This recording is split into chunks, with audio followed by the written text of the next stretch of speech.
Ano yung naging parang gateway para gumanda ang buhay ninyo? Nung nag-DPWH kami. Ayan, okay. Paano yan?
Nagpo-project siya ng logo sa floor.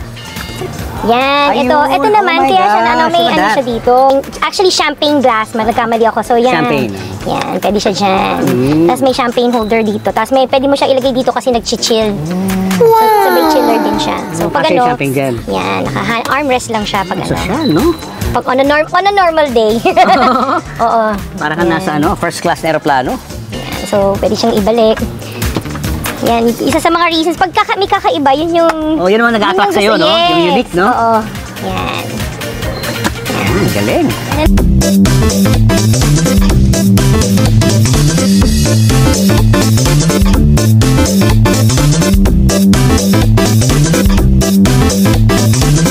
Kulay ng Hermes.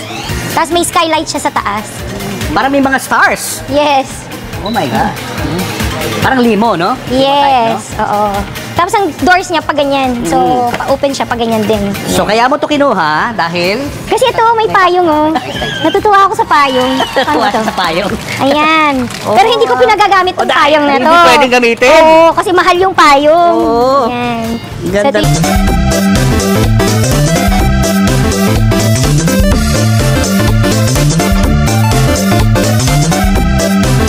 Tsaka una kami naggawa private, mga private Mga private po, bahay. bahay. Pero kasi walang kita sa ganun kasi halimbawa din sa program of works, yung client namin, nilagay lang namin na plain, na simpleng ilaw lang.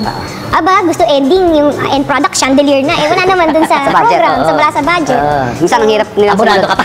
Minsan ang hirap nila sumunod sa mga bill of quantities. Kaya sabi namin, ang hirap nito, doon na lang tayo sa City Hall no time na yun. Ano yung naging parang gateway para gumanda ang buhay ninyo? Nung nag-DPWH kami. Ayan, okay. Paano yan? Paano kayo nakapasok doon?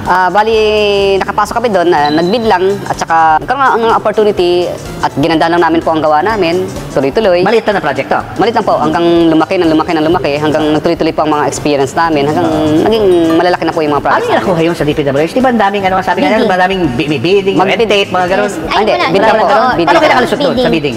Yung prices namin lower than Lower. yes. Mga gano'ng kadaming project nyo sa isang taon? Noong time sa na yun, gobyerno? parang 10 yata, masaya na tayo. Oh, parang dati naman, pag umabot na kami ng mga 50 million, Wow. na maliliit. na maliliit, na maliliit na lang. sama. 4M, 5M, parang accumulated. Masaya na kami. Oo. Pero nung tumagal-tagal po, parang na-overwhelmed din kami at minsan pangit din palang kumuha ng napakaraming maliliit.